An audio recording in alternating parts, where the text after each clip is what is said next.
Hello, welcome back to Catholic Reboot. This is a continuation of the discussion around Can Popes Go to Hell? And this is part 3. So hopefully I can get through it all in this episode because you've been very patient. You know, before I do, I just have to laugh. I was talking to someone, they said they went to Mass on Sunday, and, other than first, you have to register, right? Because, they are sectioning off pews, so active pew, roped off pew, right? They're good little followers of the state. Second is they will ask when you register, do you want a gluten-free host?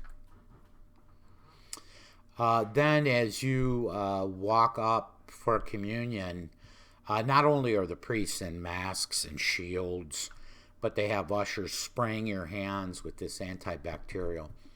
And you have to ask yourself the obvious question, do they still believe in Christ? Do they still believe in transubstantiation? I mean, we're putting out gluten-free hosts now. So what does that sound like to you? The other thing is these priests are just amazing at rolling over for the state or the counties or the local government, whatever they do.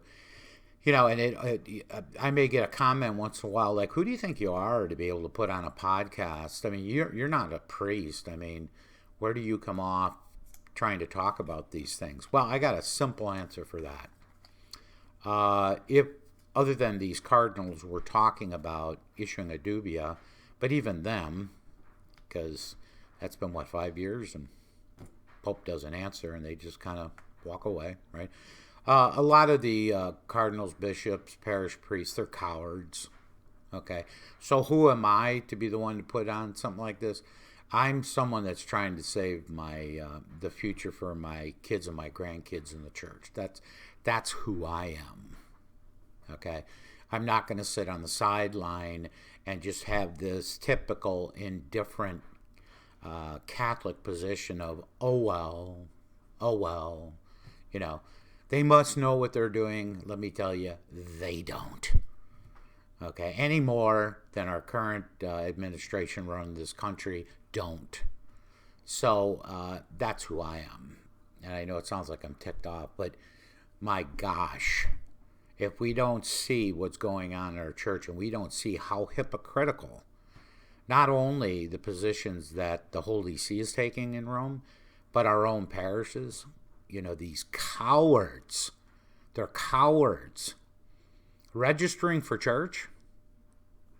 Well, we've got to do our part against this virus. What virus?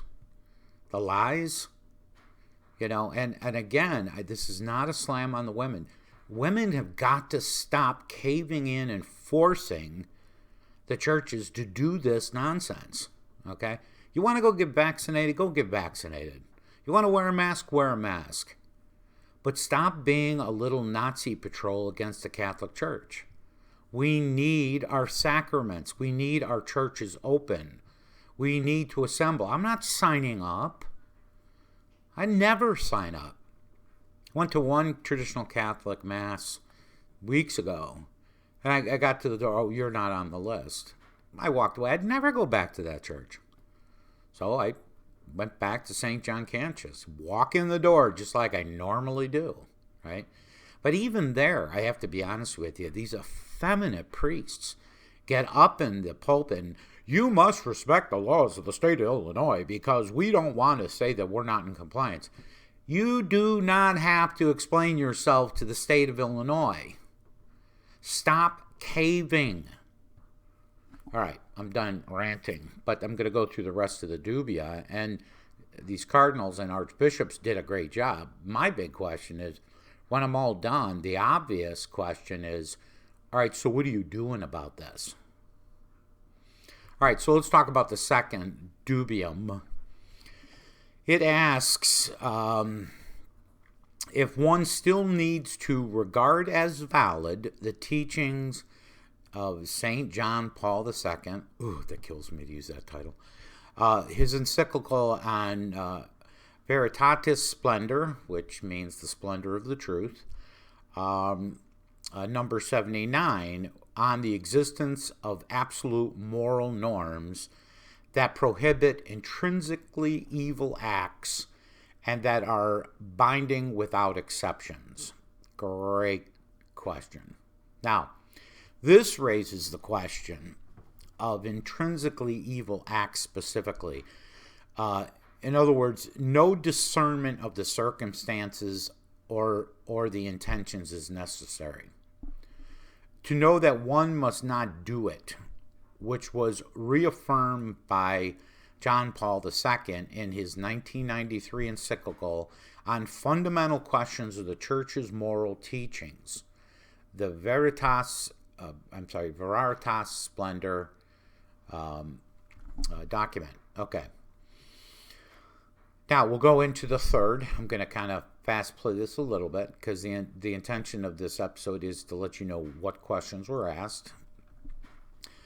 The third dubium asks, is it still possible to affirm that a person who habitually lives in contradiction to the commandment of God's law, as for instance the one that prohibits adultery, Matthew 19:3, finds him or herself in an objective situation of grave habitual sin?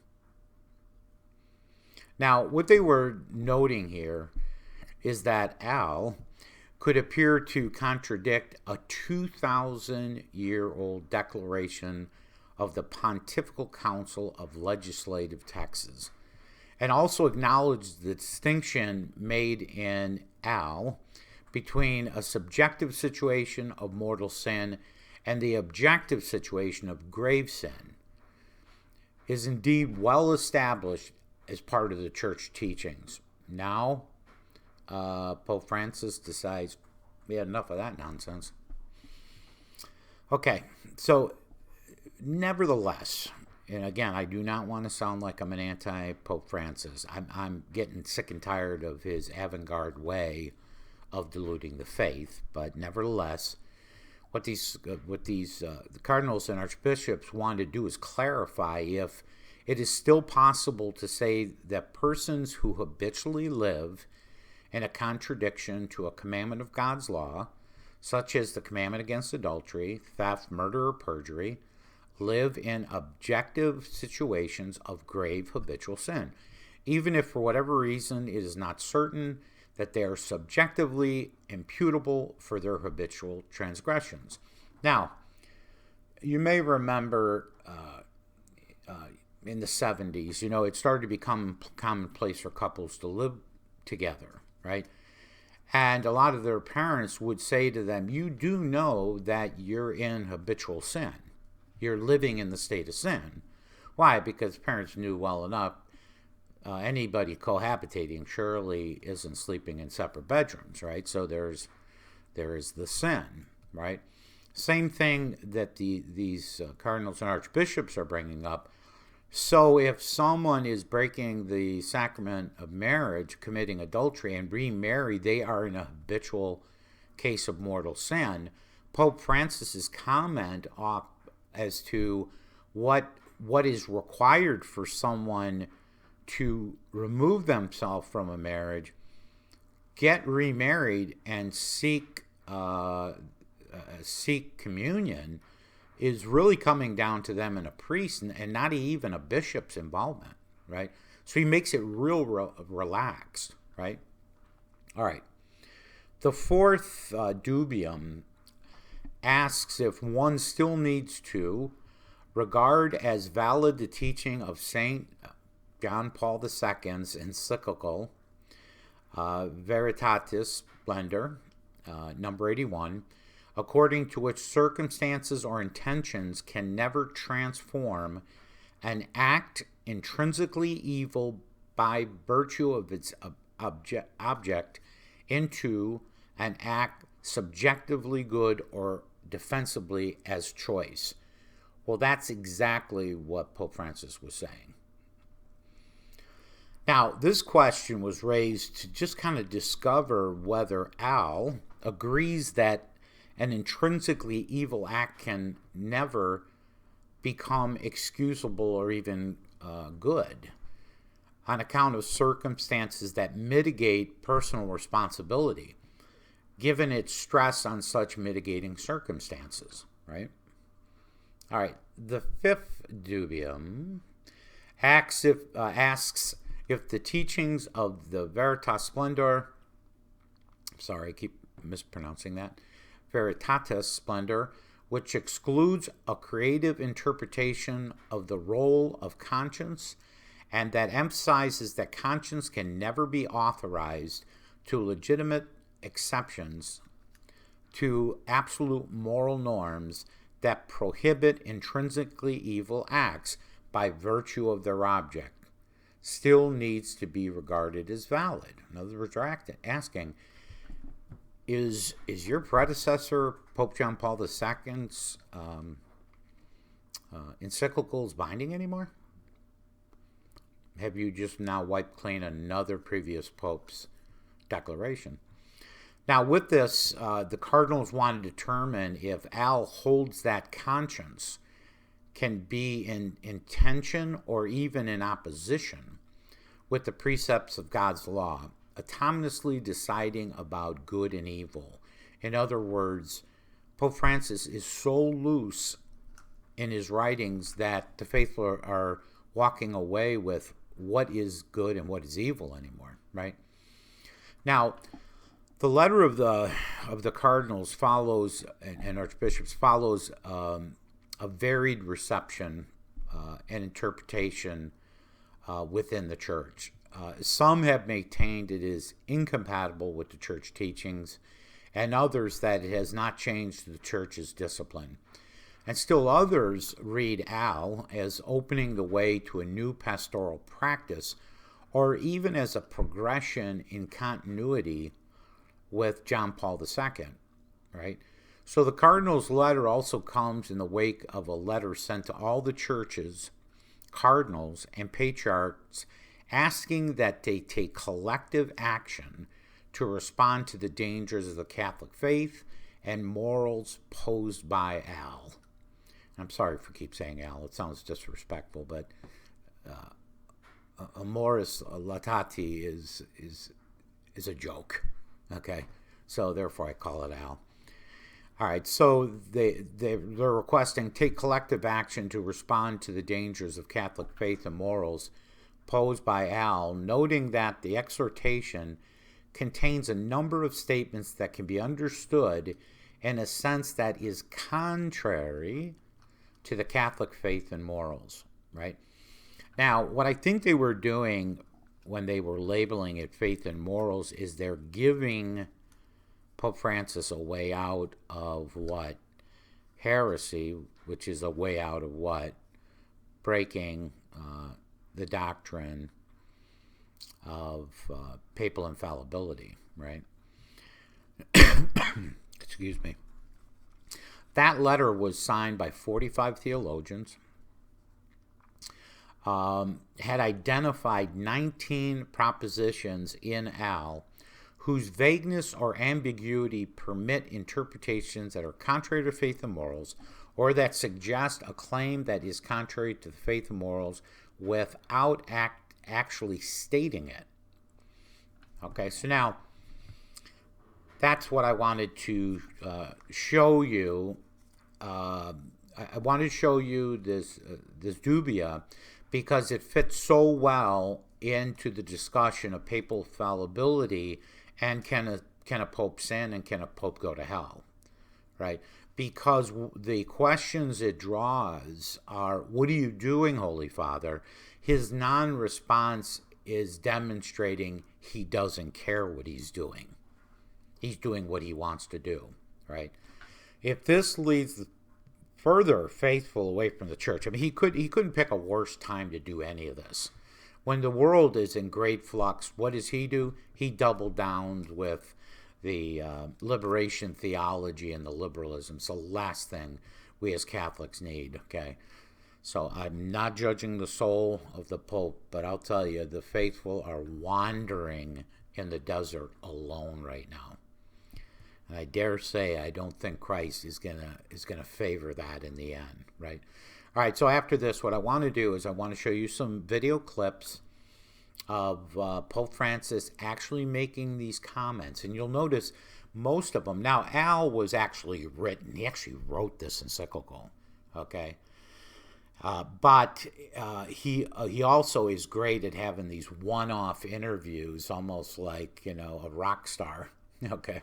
And as I've said before, popes don't do this. Popes do not just ad-lib. They have to be very, very careful of what they say. Words matter when you have billions of Catholics listening. He should statu zit, and he needs to go among his magisterium and discuss these things before he just blabs them out to the waiting liberal media who would love nothing more, absolutely nothing more, than to destroy the traditional Catholic Church, or for that matter, the liberal Catholic Church. Okay?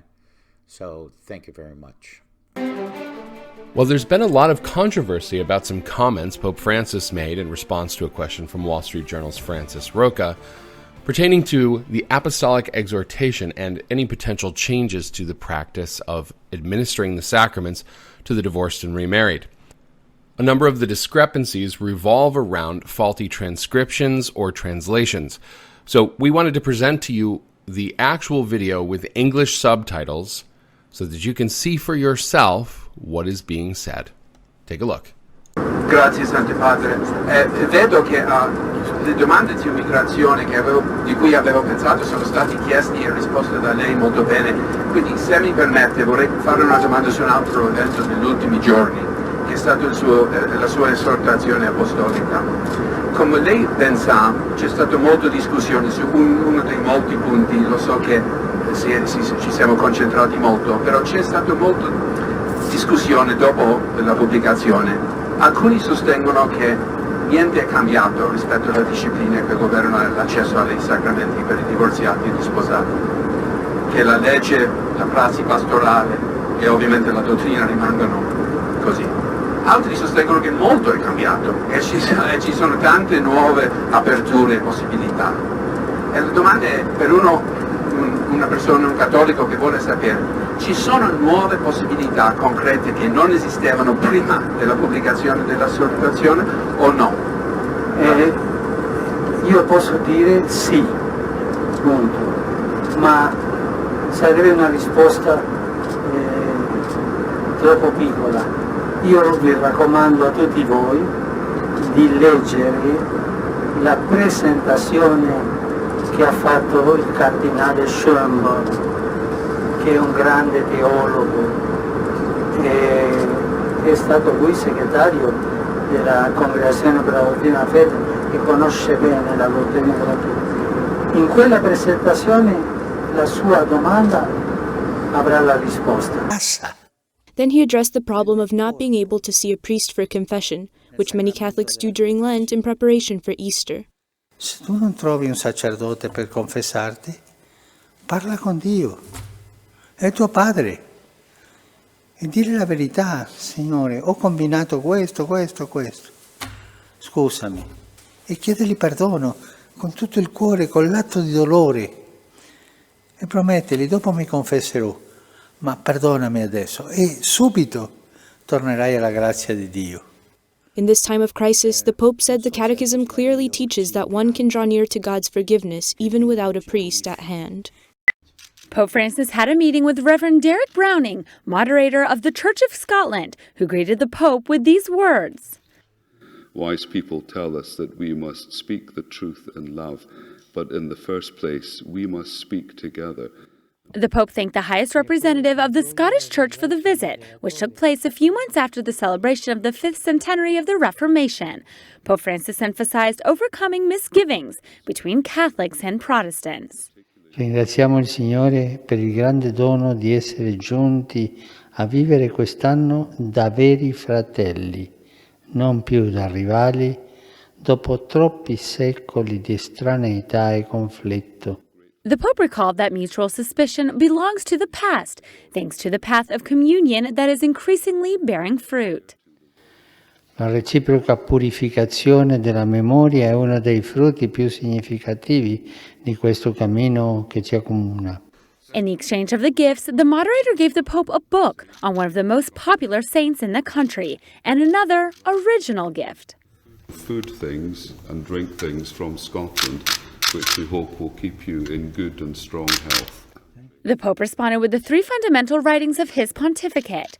The Church of Scotland, known as the Kirk, split with Rome in 1560 and currently has less than 500,000 followers. We're also following the major news from the Vatican tonight. Pope Francis voicing support for same-sex civil unions, the first pope in history to do so. The Pope saying homosexual people have the right to be in a family, that they are children of God. Here's our foreign correspondent, James Longman, tonight. Tonight, an historic shift from the leader of an ancient institution. Pope Francis becoming the first pope in the Catholic Church's 2,000-year history to endorse civil unions for gay couples. This is a man who cries with humanity. In the new documentary, Francesco, the Pope says homosexual people have a right to be in a family. They are children of God and have a right to a family. It's a major departure from the position of the Vatican's own doctrinal office. The Pope adding, what we have to create is a civil union law. That way, they are legally covered. I stood up for that. The pontiff has called for civil unions in the past, but before he became pope. The emphasis on the legitimacy of the LGBT family is also notable, experts calling it a monumental moment. It's a real way of not only speaking pastorally to this group of people, but also speaking lovingly and making them feel more welcome in the church. Conservative Catholics, though, tonight are calling for clarity. Thomas Tobin, Bishop of Providence, Rhode Island, saying the Church cannot support the acceptance of objectively immoral relationships. But Francis's words are striking a chord with a younger generation. I never thought that I would see something like that in my lifetime. 29-year-old Nicholas Traxler from Minnesota says the Pope's comments speak to his heart. It's a difficult road for LGBTQ Catholics.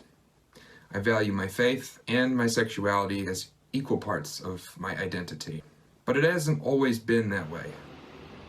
Pope Francis has cast himself as the modernizing pope, but he's faced huge opposition from within his own clergy. This latest move could mean the biggest backlash yet, but he may feel he has no choice if he's to survive in a modern age. David? All right, James Longman with us tonight. James, thank you. The address system normally used for safety briefings from cabin crew, but on this flight being used by the Pope to clarify Catholic teaching. On board this flight from the Philippines back to Rome, he was asked about the Church's traditional ban on contraception, whether it's right in poor countries where many can't afford to look after their children. His response came in rather untraditional language. Alcuni credono che, scusatemi la parola, Some think that, excuse me if I use this word, that in order to be good Catholics, we have to be like rabbits. No. Responsible paternity, that is clear. Paternità responsabile.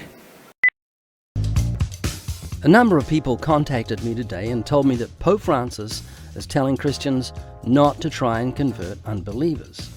Pope Francis told Christian high school students this weekend they should respect people of other faiths and not attempt to convert them to Christianity, insisting we're not living in the times of the Crusades.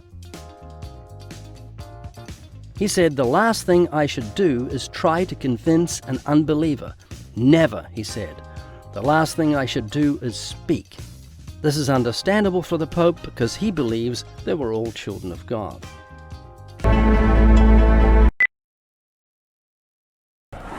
After being greeted like a rock star in Brazil, preaching to millions on Copacabana Beach, In nome do Pai, do Figlio e do Spirito Santo. this new pope, who has gone to great lengths to project simplicity and openness, gave a remarkable press conference on the flight back to Rome. Such a striking difference from his often timid predecessor, who only took pre-selected questions from the press. Pope Francis laughing and joking with reporters, speaking off the cuff for 80 minutes. And here was the moment that is getting so much attention. Se una persona è gay, The Pope saying, quote, if someone is gay and he searches for the Lord and has good will, who am I to judge? Compare that to Pope Benedict, who called gays objectively disordered, or John Paul II, who called homosexual acts against natural law. Now, while Pope Francis's comment is making global waves tonight, it's important to note the Pope said nothing to suggest acceptance of gay sex or any other change in church policy. The Pope also made unusually warm overtures today to divorced people, who he said should receive the sacraments, and women, who he said are more important than bishops and priests.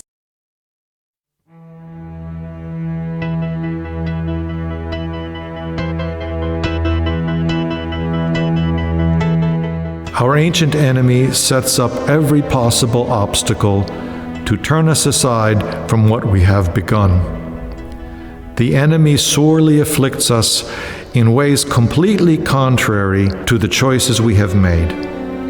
The enemy causes us to be sad without our knowing why we are sad. We cannot pray with devotion, cannot contemplate, cannot even speak or hear the things of God our Lord with any interior taste or relish. But not only this, if the enemy sees us weakened and downcast by these thoughts, the enemy suggests that we are utterly forgotten by God our Lord, and we begin to think we are totally separated from God, that all we have done and all we have desired to do has failed and is worthless. The enemy thus strives to reduce us to a state of total discouragement. In this way, we can see that what causes all our fear and weakness is dwelling excessively at such times on our miseries and submitting so abjectly to the enemy's lying suggestions. We must observe the enemy's offensive.